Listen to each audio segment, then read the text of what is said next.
Good morning students, welcome to your online GK class. So today we will start chapter number 1.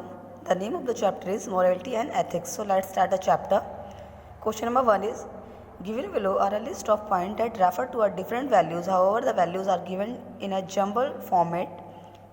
Can you unjumble them? यहाँ पे आपको कुछ points दे रखे हैं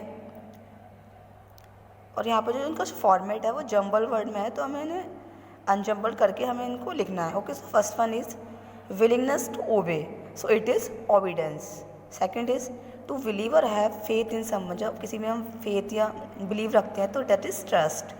now have high regards for think highly of someone, अगर हम किसी person के ये हाई रिगार्ड्स रख रहे हैं तो that is respect. Next is truthfulness. Truthfulness में क्या जाएगा आपको? ऑनेस्टी. टॉलरेंस, किस चीज़ को टॉलरेट करना, तो that is patience. To be fair and impartial to other, अगर किस सबके साथ आप फेयर हैं, इम्पार्शियल हैं, तो it is equality. Now next is to be prompt on and time, यानी कि एकदम से टाइम पे अगर कोई काम करा जाता है तो डैट इज़ पंक्चुअल. नेक्स्ट है to be honest and to have strong moral principle, अगर किसी के बहुत ज़्यादा स्ट्रॉन्ग प्रिंसिपल्स हैं तो it is integrity. Okay, so here is the quote for you, so you must read this. The greatest advantage of speaking the truth is that you don't have to remember what you said. means सबसे बड़ा जो advantage है हमेशा सच बोलने का वो ये है कि कभी भी आपको चीज़ों को याद नहीं रखना. अगर आप झूठ बोलेंगे तो आपको याद रखना पड़ेगा कि हाँ मैंने ये झूठ बोला था, लेकिन सच बोलने का है कि कभी भी आपको चीज़ों को याद नहीं रखना पड़ता. Okay, now second chapter is plant sampling. Do not cut trees. यहाँ पे हमें ट्रीज़ के इम्पोर्टेंस के बारे में बताया गया है, सो हम शॉर्टली हम डिस्कस करेंगे और ये आपको अपने आप ही इस चैप्टर को रीड करना है अच्छे से और समझना है. सो ट्रीज़ है न्यूमरस बेनिफिट्स. ट्रीज़ के जो है न्यूमरस बेनिफिट्स हैं, आप सभी को पता है. तो first is source of oxygen. Of course tree से हमें क्या मिलता है? ऑक्सीजन मिलता है. सेकेंड है cleaning the air, reducing pollution. जो ट्रीज़ हैं वो क्या करते हैं? एयर को क्लीन करते हैं और जिससे क्या होता है? पॉल्यूशन जो होता है कम होता है. Next is cooling the climate. जो ट्रीज़ हैं वो हमारे क्लाइमेट को क्या करते हैं? कूल रखते हैं, मतलब ज़्यादा गर्म नहीं होने देते. Next is shelter and shade. जो ट्रीज़ हैं वो बहुत सारे बर्ड्स या फिर ह्यूमंस के लिए भी शेल्टर और शेड की तरह हेल्प करते हैं. नेक्स्ट है प्रोवाइड फूड. सबसे मोस्ट इम्पॉर्टेंट है ये कि वो हमें फूड प्रोवाइड करते हैं. जितने भी बर्ड्स और ह्यूमंस हैं और एनिमल्स हैं सभी को क्या करते हैं? फूड प्रोवाइड करते हैं. हम फूड प्लांट्स पे ही या ट्रीज़ पे ही क्या करते हैं? डिपेंड करते हैं अपने फूड के लिए. नेक्स्ट है help to preserve local water cycle. ये जो हमारी वाटर साइकिल है वो भी क्या होता है? प्लांट की वजह से ही होती है. नेक्स्ट है कंट्रोल सॉइल इरोजन. जो सॉइल इरोजन होता है उसको भी काफ़ी हद तक जो है प्लांट उसे प्रिवेंट करते हैं, उसे रोकते हैं. Now next is slow down the run of storm water. जो स्टॉर्म वाटर होता है वो भी क्या होता है? प्लांट जो होती है उनकी जो रूट्स होती हैं वो उसे क्या करती हैं? स्लो कर देती हैं, यानी कि ज़्यादा पानी नहीं रन ऑफ नहीं हो पाता. नेक्स्ट है the close equation of trees and biodiversity. जितनी भी हमारी जो बायोडाइवर्सिटी है वो ट्रीज़ पे ही बेस्ड है, मतलब ट्रीज़ नहीं होंगे तो हमारी बायोडाइवर्सिटी भी नहीं होगी. नेक्स्ट है trees are carbon sinks. Trees जो है वो कार्बन सिंक्स है क्योंकि जो है हमारे एटमॉस्फेयर में जितना भी जो कार्बन है, कार्बन डाइऑक्साइड है, वो ट्रीज़ क्या करते हैं? उसे एब्जॉर्ब कर लेते हैं, उसे अपने स्टैम में स्टोर करके उसकी हेल्प से फूड बनाते हैं. तो ये हमारे लिए बहुत ज़्यादा ज़रूरी है. Now next is deforestation spell destruction of the forest area. What is deforestation? Deforestation मतलब जब लार्ज क्वांटिटी में जब ट्रीज़ को कट करा जाता है तो वो हमारा डिफॉरेस्टेशन होता है. तो रीज़न क्या है डिफॉरेस्टेशन के? तो फर्स्ट इज़ एग्रीकल्चर. अगर हमें एग्रीकल्चर के लिए बहुत सारा स्पेस चाहिए होता है तो उसके लिए जो फॉरेस्ट है हम उन्हें क्या कर देते हैं? कट कर देते हैं. नेक्स्ट है लॉगिंग. लॉगिंग में क्या होता है? लॉगिंग में अगर जैसे बिल्डिंग मटेरियल है या फायरवुड के लिए जो हमें वुड चाहिए होती है तो उसके लिए भी क्या होता है? ट्रीज़ को कट कर लिया जाता है. नेक्स्ट है फॉरेस्ट फायर.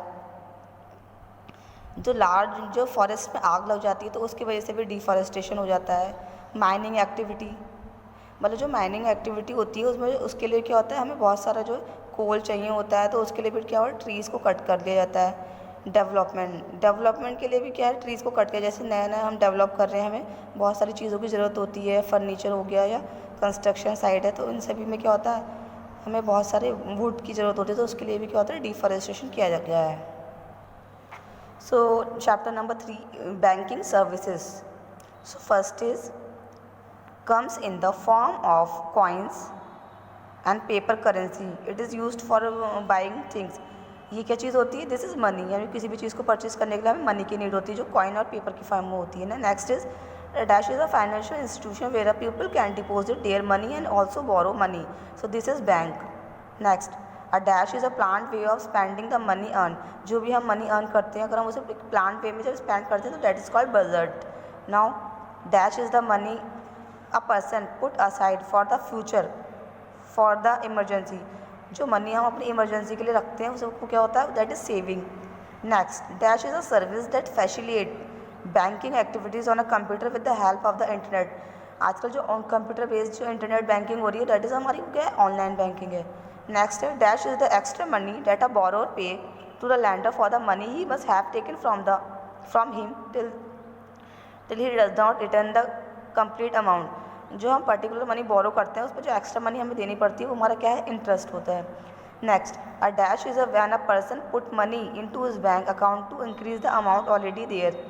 जो बैंक में हम अपनी मनी को सेव करने के लिए रखते हैं तो वहाँ पे जो पहले से जो मनी होती है वो इंक्रीज हो जाती है, उसे क्या बोलते हैं, डिपॉजिट बोलते हैं.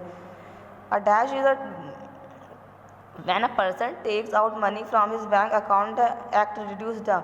जब हम अपने मनी बैंक से निकालते हैं तो उसे क्या बोलते हैं, उसे बोलते हैं withdrawal. Next, and dash is the amount of money the person has in bank account, for example if the deposit.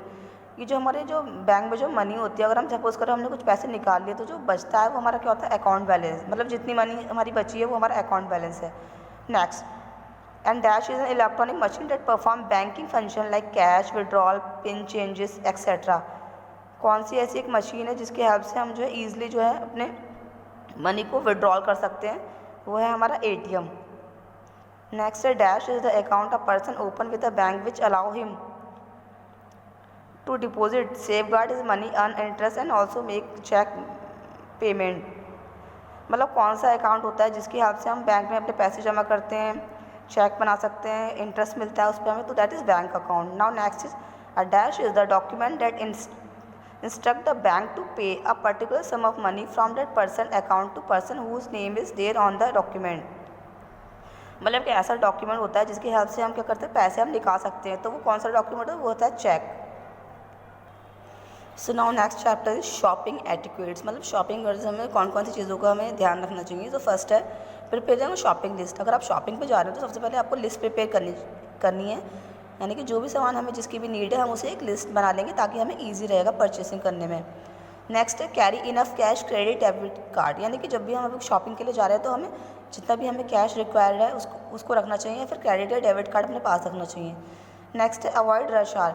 हमें ऐसे टाइम पे मार्केट शॉपिंग करने नहीं जाना चाहिए जहाँ जब जो है ज़्यादा भीड़ होगी. हमें ऐसे टाइम पे जाना चाहिए ज़्यादा कि जहाँ पे जो हमें ज़्यादा भीड़ नहीं मिले, क्योंकि इस टाइम कोविड-19 पीरियड चल रहा है, तो आपको ऐसा टाइम चूज़ करना चाहिए जिस टाइम आपको कम भीड़ मिले मार्केट में. Now better not to excessively touch the item on display. यानी कि जब भी हम मार्केट जाते हैं तो कोई भी हमें जो आइटम्स होते हैं, जैसे कि हम देखते हैं चीज़ों को लेने से पहले, तो हमें ज़्यादा उन्हें टच नहीं करना चाहिए. इससे क्या होता है, वो ख़राब हो जाते हैं, वो डैमेज हो जाते हैं. Now MRP and date of expiry. कभी भी आप कोई भी चीज़ अगर आप देख रहे हैं तो आपको उसको MRP और डेट ऑफ एक्सपायरी ज़रूर देखने लेनी चाहिए. नेक्स्ट है कैरियर जूट और क्लोथ बैग. जब भी आप शॉपिंग पे जा रहे हो तो आपको जूट या क्लोथ बैग ही रखना चाहिए, आपको पॉलीथीन बैग नहीं रखना चाहिए, क्योंकि वो एनवायरनमेंट के लिए क्या होता है, हार्मफुल होता है. Now next chapter is professional life. So first is a person who design the end creates statues. कौन है ऐसा पर्सन जो डिज़ाइन और स्टैचूज क्रिएट करता है, तो that is sculpture. Now he she write book and articles. तो that is, ये क्या होता है, ऑथर होता है जो बुक को राइट करता है. He she guide actors and other person involve a film. जो भी फिल्म में जो गाइड करता है एक्टर्स को, वो क्या होता है, उसका director. He she is a specialist in treating disorder and disease of the eye. जो आई से रिलेटेड डिजीज़ को देखता है, दैट इज ऑप्थेमोलॉजिस्ट. नेक्स्ट है he she is a good at martial art and also teaches. जो martial art करवाते हैं और सिखाते भी हैं, तो that is sensei. He she draws और क्रिएट मैप. जो मैप क्रिएट करता है, that is cartographer. Next, he she helps to develop a dictionary by providing content for it. So it is lexicographer. Next is he she composed to create the sequence of steps to form a dance. जो dance के steps सिखाते हैं वो होता है हमारे choreographer ना. He she offer professional advice on a food and nutrition. जो हमारे फूड और न्यूट्रिशन से रिलेटेड हमें एडवाइस देता है तो that is nutritionist. Now he she specialized in the behavioral pattern seen in the earth atmosphere and that influence the weather condition. So it is meteorologist. So students आपको 1 से लेकर 5 तक जो चैप्टर हैं आपको अपनी बुक में कंप्लीट करने. इन नेक्स्ट क्लास मैं आपका जो क्लास वर्क है वो चेक करूँगी. Okay, take care, bye.